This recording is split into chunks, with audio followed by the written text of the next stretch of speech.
સુરત શહેરના લિંબાયત વિસ્તારમાં મોડી રાત્રે કાયદો અને વ્યવસ્થાના લીલેલીલા ઉડાડતી એક સનસનાટીભરી ઘટના સામે આવી છે. લિંબાયત વિસ્તારમાં ગત રાતે એક પરિવારમાં હલ્દીનો કાર્યક્રમ ચાલી રહ્યો હતો.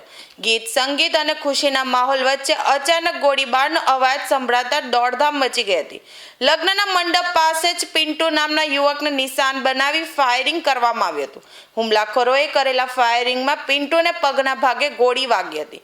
લોહી લુહાણ હાલતમાં યુવકને તાત્કાલિક નજીકની ખાનગી હોસ્પિટલમાં ખસેડવામાં આવ્યો હતો, જ્યાં તેની સારવાર ચાલી રહી છે. ચિંતાજનક બાબત એ છે કે આ હુમલો શાંતિનગર પોલીસ ચોકીની બાજુની ગલીમાં જ બન્યો હતો.